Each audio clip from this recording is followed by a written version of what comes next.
તો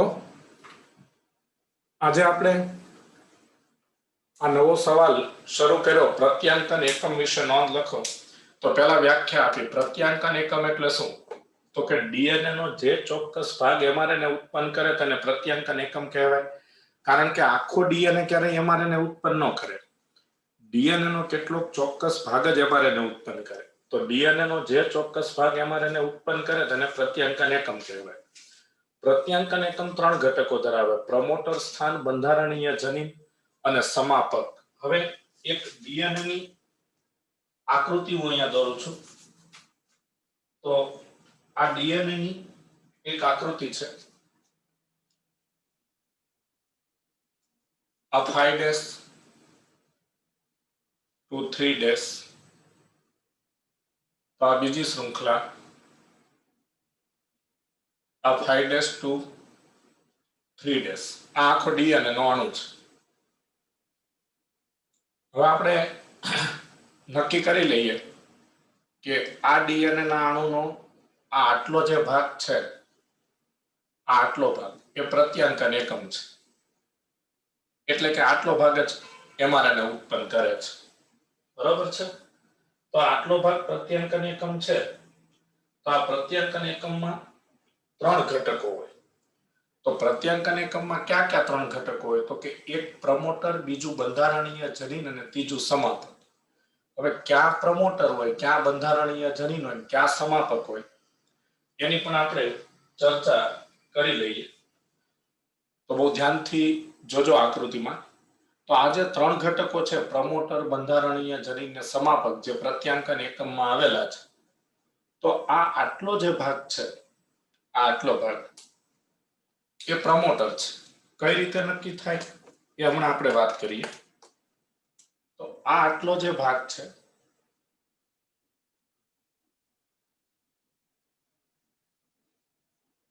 આ પ્રમોટર છે.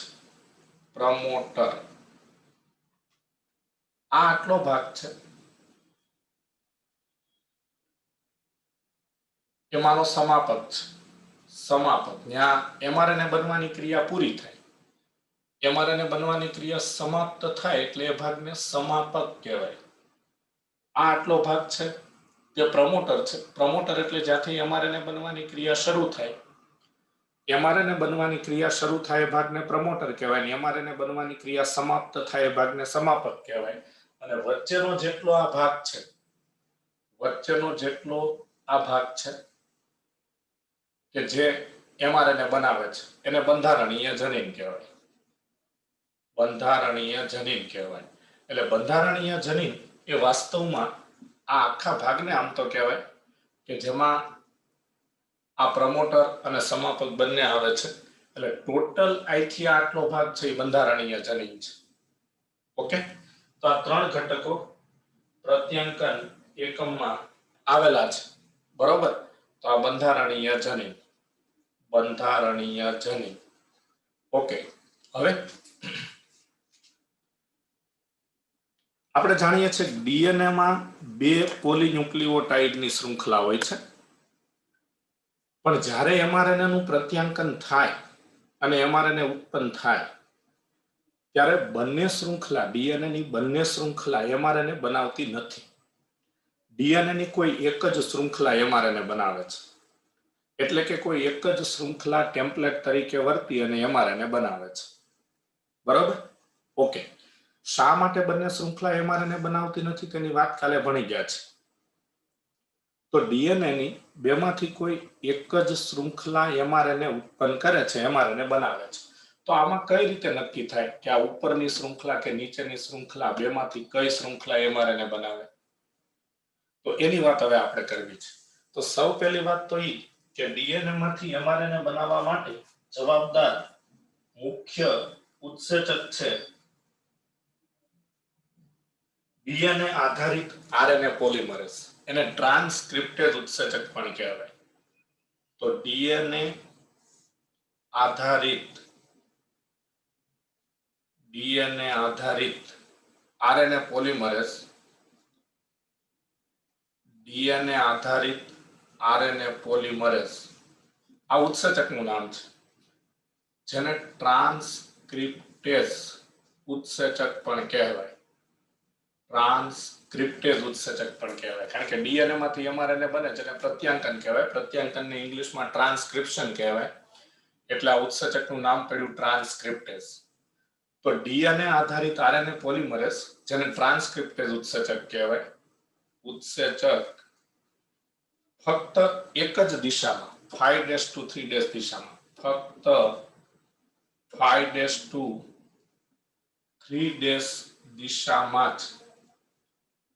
દિશામાં જ એમઆરએનએ નું નિર્માણ કરી શકે છે. એમઆરએનએ નું નિર્માણ કરી શકે છે. એમઆરએનએ નું નિર્માણ કરી શકે છે. બરાબર.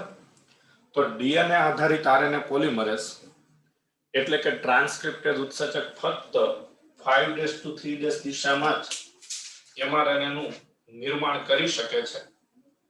એટલે આનો મતલબ એવો થયો કે ડીએનએ ની જે શૃંખલા 3-5' હશે એ શૃંખલા જ ટેમ્પલેટ તરીકે વર્તે અને એ જ એમઆરએનએ નું સંશ્લેષણ કરી શકે છે. બરાબર. ઓકે. તો ડીએનએ આધારિત આરએનએ પોલિમરેઝ એટલે કે ટ્રાન્સક્રિપ્ટેઝ ઉત્સેચક ફક્ત આ એક જ દિશામાં 5-3' દિશામાં જ એમઆરએનએ નું નિર્માણ કરી શકે. એટલે આ ડીએનએ ની જે શૃંખલા 3-5' દિશામાં હોય, બરાબર, એ 3-5' દિશામાં હોય એ શૃંખલા જ એમઆરએનએ ઉત્પન્ન કરી શકે. હવે આ ડીએનએ છે એમાં કઈ શૃંખલા 3-5' છે આપણે સમજવાનું. તો કે જે જગ્યાએ પ્રમોટર સ્થાન આવેલું હોય ને, પ્રમોટર સ્થાન, આ પ્રમોટર સ્થાન છે, બરોબર છે. એ પ્રમોટર સ્થાન ના છેડે ડીએનએ ની જે શૃંખલાનો 3' છેડો આવતો હોય એ શૃંખલા ટેમ્પલેટ તરીકે વર્તી શકે. એટલે આ જે ઉપરની શૃંખલા છે એ ટેમ્પલેટ તરીકે વર્તી શકે. એટલે આ ટેમ્પલેટ શૃંખલા છે. બરોબર. ઓકે. તો આગળ આપણે પોઈન્ટ નોંધીએ કે ભાઈ ડીએનએ ની જે શૃંખલા 3-5' દિશામાં હોય પ્રમોટરને આધારે, બરોબર, તે શૃંખલા જ ટેમ્પલેટ તરીકે વર્તી શકે. તેથી ડીએનએ ની જે શૃંખલાનું ધ્રુવત્વ, ડીએનએ ની જે શૃંખલાનું ધ્રુવત્વ અથવા ધ્રુવીયતા 3-5' હોય, 3-5' હોય, તે ટેમ્પલેટ તરીકે વર્તે છે. તે ટેમ્પલેટ તરીકે વર્તે છે અને એમઆરએનએ નું સંશ્લેષણ કરે છે. અને એમઆરએનએ નું સંશ્લેષણ કરે છે. ઓકે. તો ડીએનએ આધારિત આરએનએ પોલિમરેઝ ઉત્સેચક ફક્ત 5-3' દિશામાં જ એમઆરએનએ નું પ્રત્યાંકન કરી શકે. એટલે કે એમઆરએનએ ઉત્પન્ન કરી શકે. તેથી ડીએનએ ની જે શૃંખલાનું ધ્રુવત્વ એટલે દિશા 3-5' એટલે પ્રમોટર સ્થાનને આધારે જોવાનું તમારે. આ પ્રમોટર સ્થાન અહીંયા છે કે નહીં, તો જે છેડે પ્રમોટર સ્થાન આવેલો છે ત્યાં ડીએનએ ની શૃંખલાનો 3' છેડો હોય એટલે સામેના છેડે એ જ શૃંખલાનો પછી બીજા છેડે 5' છેડો હોય. એટલે જે શૃંખલા 3-5' હોય એ ટેમ્પલેટ તરીકે વર્તી શકે. બરાબર છે. તો ડીએનએ ની કઈ શૃંખલા ટેમ્પલેટ તરીકે વર્તે છે એની આપણે આ વાત કરી. બરાબર. તો પછી 3-5' દિશાવાળી શૃંખલા ડીએનએ માં ટેમ્પલેટ તરીકે વર્તે છે.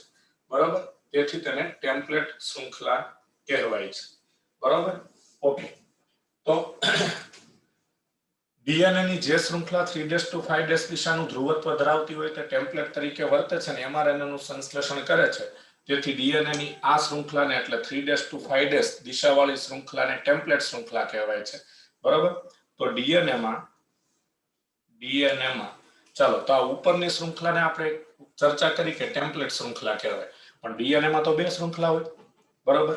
આ ઉપરની ટેમ્પલેટ શૃંખલા તરીકે અહીં વર્તે છે, તો આ બીજી શૃંખલા છે કે જે ટેમ્પલેટ તરીકે નથી વર્તતી, mRNA સંશ્લેષણમાં ભાગ લેતી નથી, કે જેનું ધ્રુવત્વ પ્રમોટરની સાપેક્ષે 5' to 3' છે.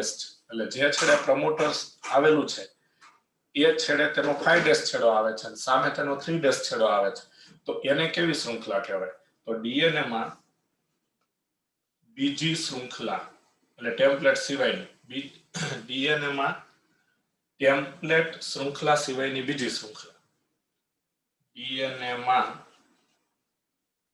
ટેમ્પલેટ શૃંખલા સિવાયની બીજી શૃંખલા, ડીએનએ માં ટેમ્પલેટ શૃંખલા સિવાયની બીજી શૃંખલા કે જેનું ધ્રુવત્વ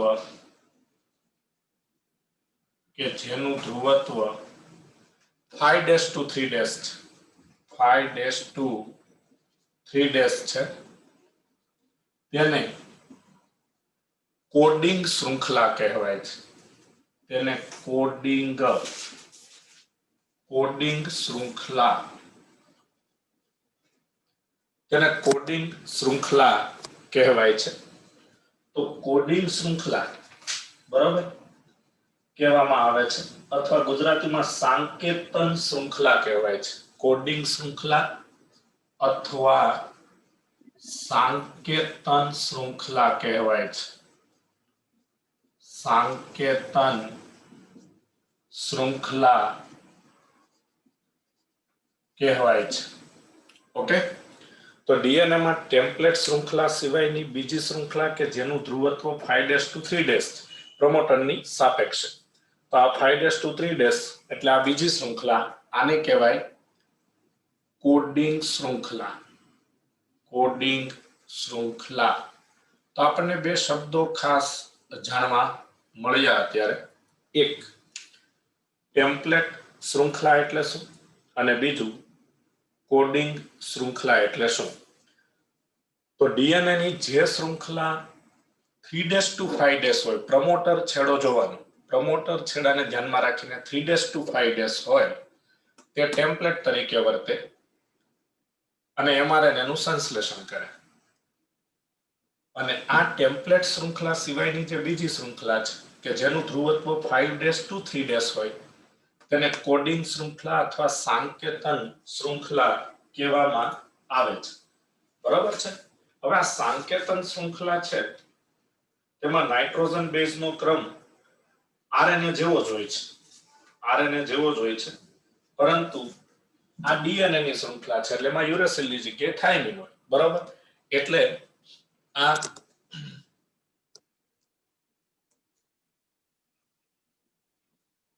આ કોડિંગ શૃંખલામાં બરાબર નાઇટ્રોજન બેઝનો ક્રમ એટલે કે ન્યુક્લિઓટાઇડનો ક્રમ નાઇટ્રોજન બેઝનો ક્રમ આરએનએ જેવો જ હોય છે, આરએનએ જેવો જ હોય છે. એટલે આરએનએ માં જેવો નાઇટ્રોજન બેઝનો ક્રમ હોય ને એવો જ નાઇટ્રોજન બેઝનો ક્રમ આ કોડિંગ શૃંખલામાં હોય. કોડિંગ શૃંખલા એટલે જે mRNA ના સંશ્લેષણમાં ભાગ નથી લેતી, ટેમ્પલેટ શૃંખલા સિવાયની બીજી શૃંખલા છે. એટલે ટેમ્પલેટ શૃંખલા સિવાયની જે બીજી શૃંખલા છે જેને આપણે કોડિંગ શૃંખલા કહીએ છીએ, એમાં નાઇટ્રોજન બેઝનો ક્રમ આરએનએ જેવો જ હોય છે. આરએનએ જેવો જ હોય છે, પણ છતાં એક ફરક હોય. શું ફરક હોય? તો કે કોડિંગ શૃંખલા એ ડીએનએ ની શૃંખલા છે. ડીએનએ માં થાઇમિન નામનો નાઇટ્રોજન બેઝ હોય અને આરએનએ માં યુરેસિલ જેવો હોય. એટલે તમે અહીંયા જ્યારે કોડિંગ શૃંખલામાં નાઇટ્રોજન બેઝનો ક્રમ આરએનએ જેવો જ હોય છે એવી વાત કરો છો ત્યારે સ્પષ્ટતા કરવી જોઈએ, સિવાય કે યુરેસિલના સ્થાને થાઇમિન હોય, સિવાય કે યુરેસિલના સ્થાને બરાબર થાઇમિન હોય, યુરેસિલના સ્થાને થાઇમિન હોય, યુરેસિલના સ્થાને થાઇમિન હોય.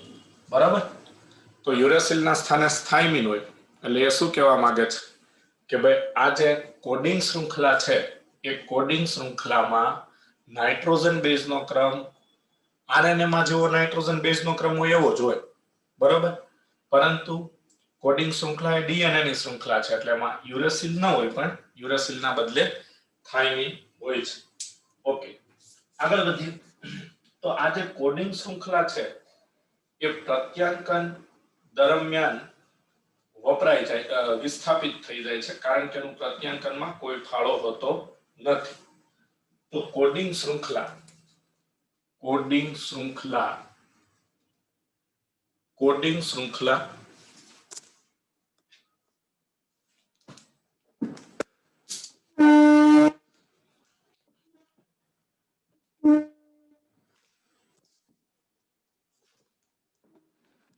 એ પ્રત્યાંકન દરમિયાન કોડિંગ શૃંખલા છે તે વપરાઈ જાય છે. કોડિંગ શૃંખલા પ્રત્યાંકન દરમિયાન વિસ્થાપિત થઈ જાય છે, વપરાઈ જાય છે નહીં પણ વિસ્થાપિત થઈ જાય છે. તો કોડિંગ શૃંખલા પ્રત્યાંકન દરમિયાન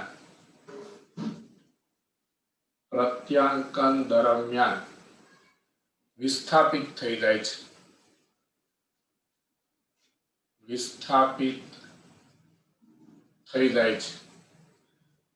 તો કોડિંગ શૃંખલા પ્રત્યાંકન દરમિયાન વિસ્થાપિત થઈ જાય છે, કારણ કે પ્રત્યાંકનમાં તેનો કોઈ રોલ હોતો નથી. ઓકે, સમાપક એ એવી જગ્યા છે કે જ્યાં એમઆરએનએ નું પ્રત્યાંકન સમાપ્ત થાય છે. તો સમાપક એટલે કે જ્યાં એમઆરએનએ નું પ્રત્યાંકન સમાપ્ત થાય છે.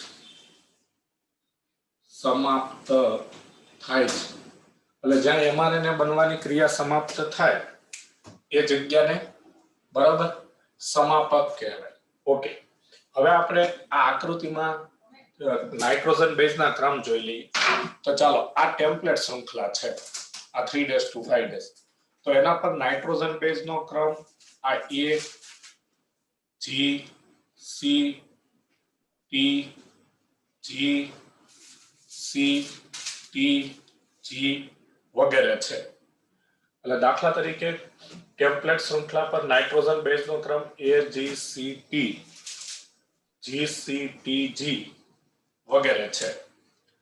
તો આ ટેમ્પલેટ શૃંખલા દ્વારા પ્રત્યાંકન પામતા એમઆરએનએમાં નાઇટ્રોજન બેઝનો ક્રમ શું હોય? તો આપણે જાણીએ છીએ કે પ્રમોટર સ્થાન છે ત્યાંથી એમઆરએનએ નું પ્રત્યાંકન શરૂ થાય. એમઆરએનએ નું પ્રત્યાંકન શરૂ થવા માટે સૌપ્રથમ પ્રમોટર સ્થાને આ ટ્રાન્સક્રિપ્ટેઝ નામનો ઉત્સેચક જોડાય કે જે ડીએનએ આધારિત આરએનએ પોલિમરેઝ છે. એ ટ્રાન્સક્રિપ્ટેઝ નામનો ઉત્સેચક જોડાય એટલે પ્રત્યાંકનની ક્રિયા આગળ વધે.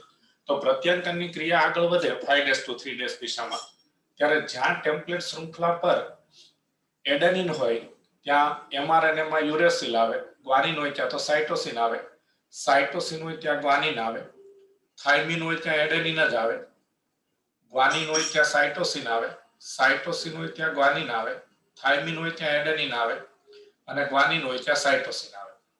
એટલે આ જે ભાગ છે આ આખો એમઆરએનએ બની ગયો. આ એમઆરએનએ 5' to, બરાબર, 3' દિશામાં બન્યું. એટલે આ રેડ પેન થી દર્શાવેલો છે ઈ એમઆરએનએ છે. તો આ એમઆરએનએ છે, બરાબર. ઓકે, હવે એ પણ વાત પૂરી કરીએ કે ડીએનએ ની આ જે ટેમ્પલેટ શૃંખલા છે એ ટેમ્પલેટ શૃંખલા તો એમઆરએનએ ના પ્રત્યાંકનમાં ભાગ લે એટલે તેને ટેમ્પલેટ શૃંખલા કહેવાય. ઓકે, પણ ટેમ્પલેટ શૃંખલા સિવાયની બીજી શૃંખલા કે જે એમઆરએનએ ના પ્રત્યાંકનમાં ભાગ લેતી નથી, બરાબર છે, તો એ એમઆરએનએ ના પ્રત્યાંકનમાં ભાગ લેતી નથી તો તેને કોડિંગ શૃંખલા કહેવાય. તો કોડિંગ શૃંખલાનો ક્રમ શું હોય તો એ પણ જરા ચર્ચા કરી લઈએ. તો કોડિંગ શૃંખલાનો ક્રમ, તો કોડિંગ શૃંખલા તો ડીએનએ ની શૃંખલા છે. તો ટેમ્પલેટ શૃંખલામાં જે પ્રમાણે ડીએનએ માં ક્રમ હોય, ડીએનએ ની ટેમ્પલેટ શૃંખલામાં જે પ્રમાણે ક્રમ હોય તે પ્રમાણે કોડિંગ શૃંખલાનો ક્રમ નક્કી થાય.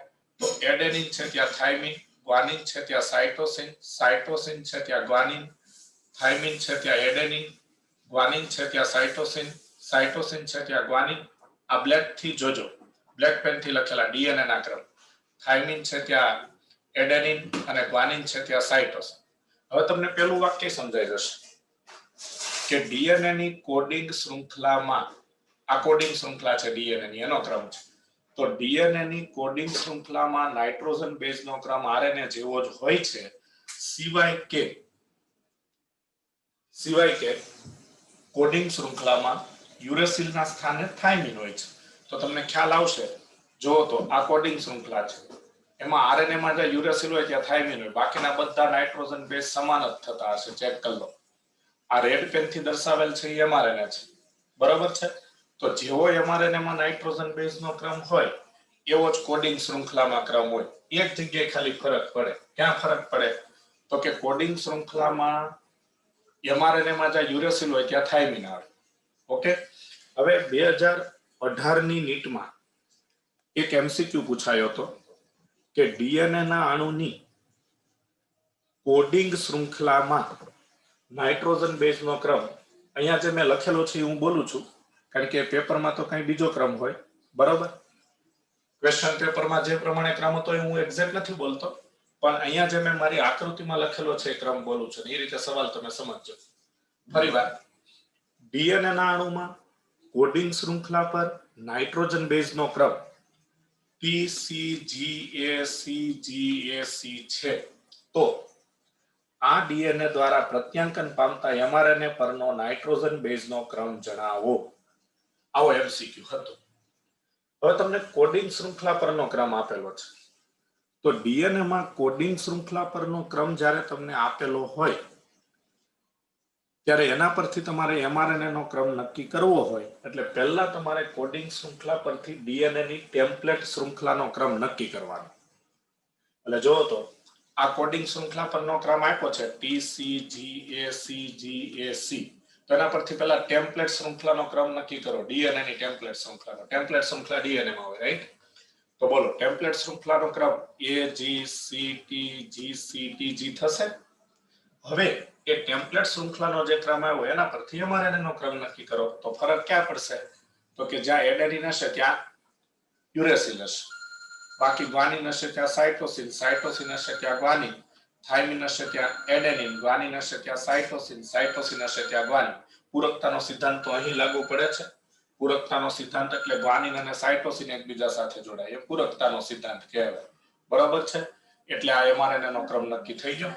તો આ રીતે 2018 ની નીટની એક્ઝામમાં એક ડીએનએ માં કોડિંગ શૃંખલાનો ક્રમ બરાબર આપેલો છે, તો તેના પરથી પ્રત્યાંકન પામતા એમઆરએનએ નો ક્રમ જણાવો. આવો એમસીક્યુ તમે તૈયાર કરી શકો છો.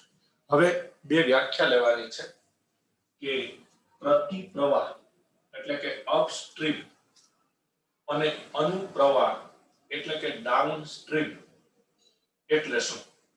તો પ્રતિપ્રવાહ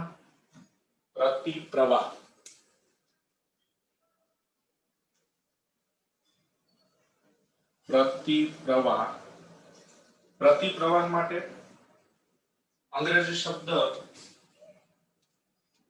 અપસ્ટ્રીમ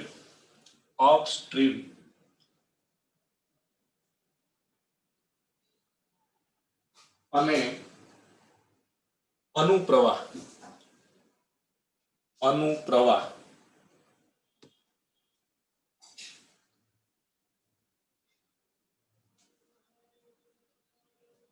એના માટે અંગ્રેજી શબ્દ ડાઉનસ્ટ્રીમ એટલે શું? આ વ્યાખ્યા આપવાની છે. તો વ્યાખ્યા બહુ સિમ્પલ છે.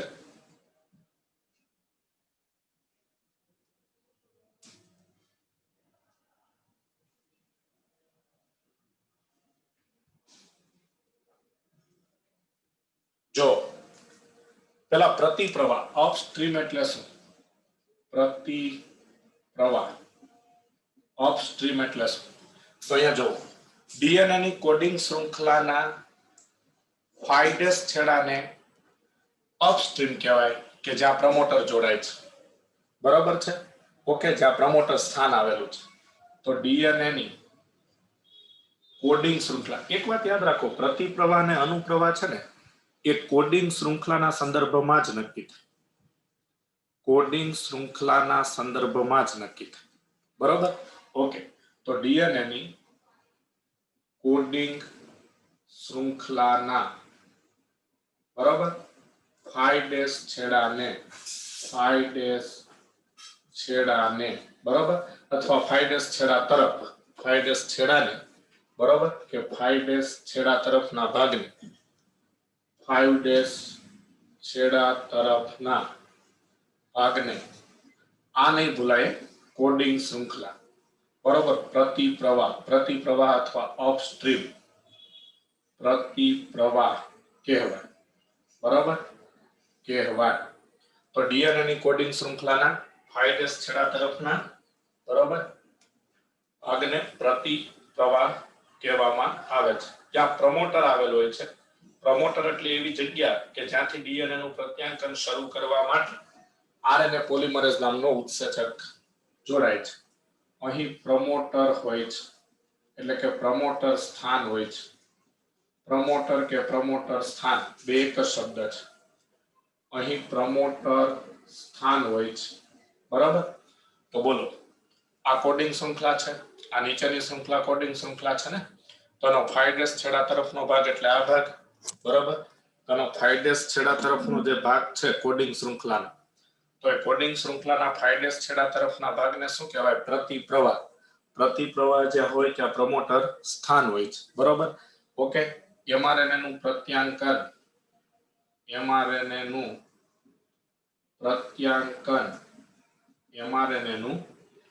પ્રત્યાંકન શરૂ કરવા, mRNA નું પ્રત્યાંકન શરૂ કરવા માટે, તો mRNA નું પ્રત્યાંકન શરૂ કરવા માટે અહીં આરએનએ પોલિમરેઝ ઉત્સેચક જોડાય છે. પેલો ડીએનએ આધારિત આરએનએ પોલિમરેઝ, આરએનએ પોલિમરેઝ ઉત્સેચક જોડાય છે. ઉત્સેચક જોડાય છે. તો જેવો આરએનએ પોલિમરેઝ ઉત્સેચક અહીં જોડાઈ જાય એટલે આ પ્રમોટર સ્થાન, બરોબર. ચાલો, આ આરએનએ પોલિમરેઝ નામનો ઉત્સેચક, બરોબર, આરએનએ પોલિમરેઝ નામનો ઉત્સેચક, તો આ આરએનએ પોલિમરેઝ નામનો ઉત્સેચક જેવો અહીંયા જોડાઈ જાય, આરએનએ પોલિમરેઝ નામનો ઉત્સેચક એટલે પ્રત્યાંકન સ્ટાર્ટ થઈ જાય. તો આ પ્રતિપ્રવાહની વાત. હવે વાત કરીએ અનુપ્રવાહની. અનુપ્રવાહ, તો અનુપ્રવાહ એટલે શું? બરાબર છે? તો અનુપ્રવાહ એટલે 3' છેડા તરફ, એટલે કોડિંગ શૃંખલાના 3' છેડા તરફના ભાગને, બરાબર, અનુપ્રવાહ કહેવાય છે. બરાબર? ઓકે, ત્યાં સમાપક આવેલ હોય છે. ઓકે, જે પ્રત્યાંકનની ક્રિયા સમાપ્ત કરે છે.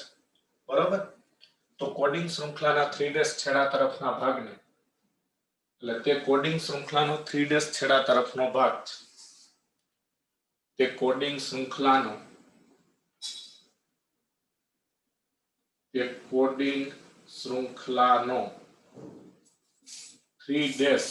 છેડા તરફનો ભાગ છે.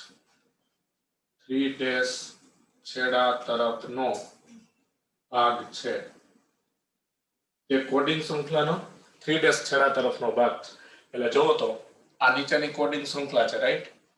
આ એનો 3' છેડા તરફનો, આ 3' છેડો છે કોડિંગ શૃંખલાનો. તો એ 3' છેડા તરફનો ભાગ છે જ્યાં સમાપક આવેલ છે, તો એ અનુપ્રવાહ કહેવાય. ત્યાં સમાપક હોય છે. ત્યાં સમાપક હોય છે. સમાપકનું કાર્ય શું? તો કે તે પ્રત્યાંકનની ક્રિયા સમાપ્ત કરે છે. બરોબર? ઓકે, હવે આ અતિપ્રવાહ અને અનુપ્રવાહ, એક છેડે પ્રમોટર હોય કે જેને પ્રતિપ્રવાહ કહેવાય, અને અનુપ્રવાહ કે જ્યાં સમાપક હોય છે. બરાબર? તો આ પ્રતિપ્રવાહ, બરાબર, અને અનુપ્રવાહ સિવાય પણ કેટલાક નિયામકી ઘટકો ડીએનએ માં હોય છે. એટલે કે આ આખો જે પ્રત્યાંકન એકમ છે એમાં તમે જોઈ લીધું કે આ પ્રમોટર, આ બંધારણીય જનીન, આ સમાપક, આ 3 ઘટકો સિવાય પણ કેટલાક અન્ય ઘટકો હોય છે. બરોબર છે. એ અન્ય ઘટકોની ચર્ચા આપણે આ ચેપ્ટરમાં એન્ડમાં જનીન અભિવ્યક્તિનું નિયમન એવો ટોપિક આવશે. એ જનીન અભિવ્યક્તિના નિયમનમાં કરીશું. તો જનીન અભિવ્યક્તિના નિયમનમાં આ 3 ઘટકો સિવાયના ઘટકો કે જે પણ નિયામકી ઘટકો તરીકે વર્તે છે, ડીએનએ માંથી એમઆરએનએ બને એટલે કે જનીન અભિવ્યક્ત થાય ત્યારે એ ઘટકો પણ નિયામક તરીકે વર્તે છે. એ કયા ઘટકો છે, એનું કાર્ય શું, એની ચર્ચા આપણે આ ચેપ્ટરના એન્ડમાં જ્યારે જનીન અભિવ્યક્તિનું નિયમન આવો ટોપિક ભણીશું ત્યારે એની ચર્ચા આપણે કરીશું. ઓકે. હવે આ પ્રતિપ્રવાહ અને અનુપ્રવાહ, બરોબર, એ તમે જોઈ લીધું કે ભાઈ કોડિંગ શૃંખલાના 5' છેડા તરફના ભાગને પ્રતિપ્રવાહ કહેવાય ને 3' છેડા તરફના ભાગને અનુપ્રવાહ કહેવાય. બરોબર. પ્રતિપ્રવાહ પાસે પ્રમોટર હોય ને અનુપ્રવાહ પાસે સમાપક હોય છે. પ્રમોટર છે ને એના આધારે જ નક્કી થાય કે કઈ શૃંખલા ટેમ્પલેટ તરીકે વર્તે ને કઈ શૃંખલા કોડિંગ શૃંખલા તરીકે વર્તે. કેમ? તો કે 5' છેડા તરફ એટલે કે પ્રતિપ્રવાહ તરફ જ્યાં પ્રમોટર જોડાય, બરોબર, તો પ્રમોટર જે જગ્યાએ હોય, જોડાય મતલબ પ્રમોટર જે જગ્યાએ હોય ત્યાં 5' છેડો હોય તો એ કોડિંગ શૃંખલા. માનો કે અહીંયા પ્રમોટરની જગ્યાએ સમાપક આવી જાય તો આ સમાપક છે અહીં પ્રમોટરની જગ્યાએ આવી જાય તો સમાપક જો પ્રમોટરની જગ્યાએ આવી જાય તો આ ટેમ્પલેટ શૃંખલા અને કોડિંગ શૃંખલા વિરુદ્ધ થઈ જાય. કેમ વિરુદ્ધ થઈ જાય? અહીંયા સમાપક આવે તો પ્રમોટર અહીંયા આવે, તો પ્રમોટર અહીંયા આવે તો પ્રમોટર જ્યાં આવે ત્યાં 5' છેડો ઉપરની શૃંખલાનો નજીક આવે કે નહીં, ચેક કરો. બરોબર. તો 5' છેડો કોડિંગ શૃંખલાનો જે આવે, બરોબર, એ સિવાયની શૃંખલા ટેમ્પલેટ તરીકે વર્તે. એટલે જો પ્રમોટરની જગ્યાએ સમાપક આવે તો કોડિંગ શૃંખલા અને ટેમ્પલેટ શૃંખલા વિરુદ્ધ થઈ જાય. એટલે આ પ્રતિપ્રવાહ અને અનુપ્રવાહ, પ્રતિપ્રવાહ એટલે કોડિંગ શૃંખલાનો 5' છેડો જ્યાં પ્રમોટર હોય છે, પ્રમોટર એટલે જ્યાંથી ડીએનએ નું પ્રત્યાંકન શરૂ થાય છે, અને સમાપક એટલે જ્યાં ડીએનએ નું પ્રત્યાંકન પૂરું થાય છે. તો આ પ્રમોટર ઘટક જ ટેમ્પલેટ શૃંખલા અને કોડિંગ શૃંખલા નક્કી કરે છે.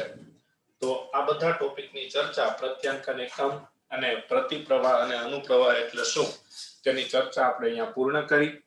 આ લેક્ચર અહીંયા પૂર્ણ કરીએ છીએ અને આગળની વાત નેક્સ્ટ લેક્ચરમાં કરીશું.